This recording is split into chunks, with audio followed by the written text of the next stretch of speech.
kailangang atakihin ang kaalyado ng administrasyon.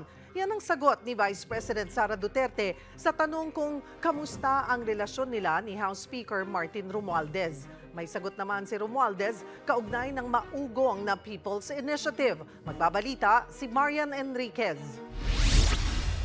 Hindi sang-ayon pero iginagalang daw ni House Speaker Martin Romualdez ang manifesto ng mga senador na tumututol sa People's Initiative.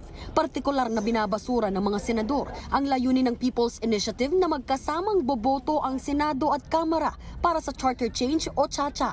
Sa kabila nito, handa raw si Romualdez na makipagtulungan sa resolusyon para talakayin ang CHA-CHA. This is a welcome development if the House and the Senate can work together in unity. Because that has always been the message of the President.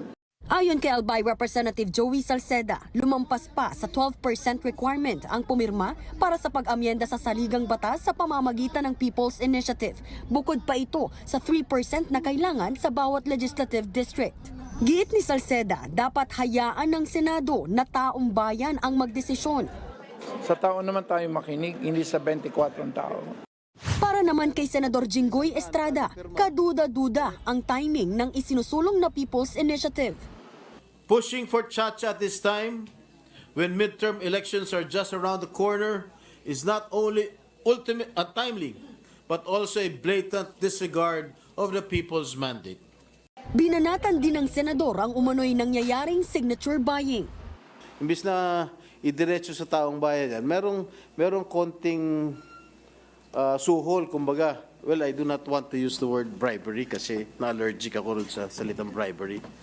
Ayon naman kay Senator Win Gatchalian, malinaw na gustong lusawin ng People's Initiative ang boses ng Senado sa CHA-CHA. Lalamunin kasi ng mahigit 300 kongresista ang boto ng 24 na senador. Kapag nawala ng boses ang Senado, mawawalan din ng check and balance. Sinang-ayunan din ito ni Senador Ronald Bato de la Rosa.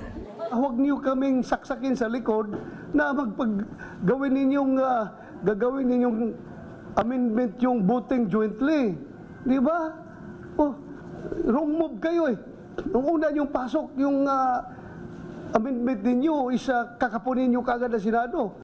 Gaya sa Senado, prioridad din daw ng Kamara ang pagluluwag sa economic provisions ng saligang batas, bagamat hindi rin daw isinasantabi ang diskusyon sa mga probisyong politikal.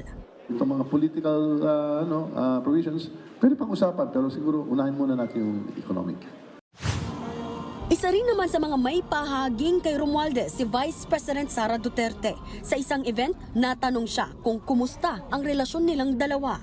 The very best description and comment kung ano ang relasyon namin ni Speaker Martin Romualdez is galing kay Senator Amy Marcos. Marami ang hindi nakakaintindi kung bakit inaatake mo ang kaalyado ng administrasyon. Kasabay niyan, nilinaw na rin ni VP Sara na taken out of context ang pahayag niyang tatakbo siya sa susunod na eleksyon. Malinaw naman daw na tatakbo siya ulit pero hindi pa malinaw kung aling halalan at anong posisyon. Hindi pa rin daw sila nagkakausap tungkol dito ni PBBM. I think ang confusion is piecemeal ang appreciation ng mga tao doon sa mga sinasabi ko. Ibig sabihin, tinatanggal nila ang isang linya para sabihin kung ano yung gusto nila na interpretation. Para sa 1PH, Marian Enriquez, News 5.